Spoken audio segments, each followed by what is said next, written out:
tribalism is really dangerous. In the same way that I think we shouldn't allow our religious convictions to become too tribal and too exclusive, that is excluding other people. We shouldn't allow our political convictions to become too tribal, or indeed our national convictions to become too tribal. We need to be speaking to one another.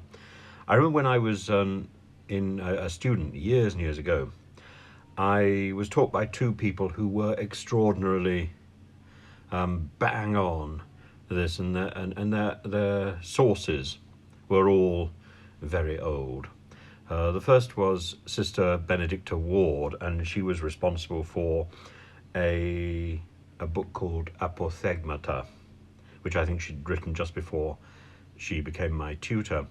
And she had this incredibly passionate interest in the Desert Fathers, and the Desert Fathers basically took the view that they were there to live in relative silence, and people would come to them. And of course, they accumulated these huge crowds of people who were coming.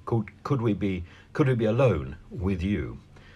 And it's all ironic, really. The more you try and get silence, the more people want to come and find out what your secret is.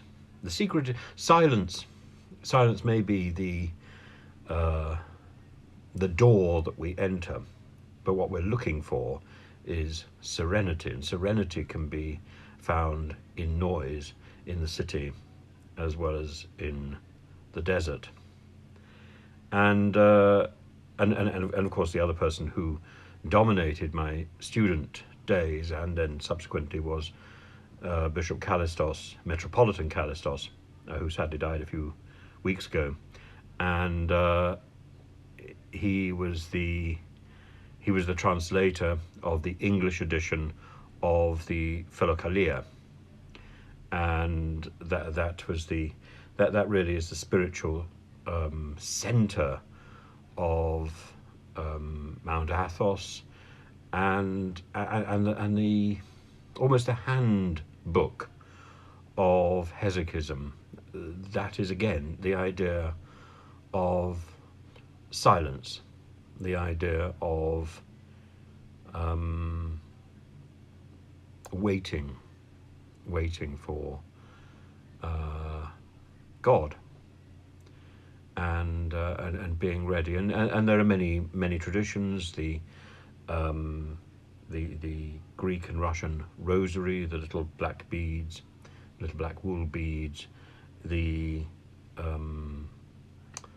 idea of the Jesus prayer, with which that is connected, and of course this is something that was ridiculed greatly in the 16th century, and it has only really now been thoroughly accepted, even by the mainstream churches, but was a central feature of the Greek church. Anyway, I was particularly drawn to think of something because I picked up a book yesterday by King Charles, when he was Prince Charles, a book called Harmony, and in it there's a superb line. He says he's quoting a Sufi mystic, and he says there are many lamps, but it is the same light, and that I think is one of the keys to politics. It's the key to religion, and I think it's the key to a serene life. And it doesn't matter. We choose which door we enter. We choose, and we, in many ways, we zealously guard that door. But it doesn't mean that we don't welcome others. It doesn't mean that we don't talk to others. We do. We are thoroughly open and should be. Politics, religion, academia, even sports and football and all that sort of tribalism. Our first commitment is to humanity. Our first commitment is to friendship and unity. Our second commitment may be to our tribal loyalty, but even then it's in the spirit that we're in the same game. We're in the same game. And I think that's something that people forget so much when they're looking at, for example, Westminster, even when they're looking at international conflict. I happen to think that that there are rights and wrongs in politics, both nationally and internationally. But I'm only too ready to hear the other side if somebody is prepared to talk to me.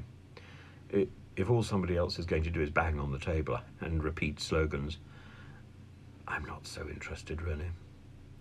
But engagement, let's solve the problems. We only solve the problems of the world by engaging, by talking. It is in community that we solve problems. To quote Bishop Kallistos, he would say, reciprocity, which is the key, really, reciprocity and community.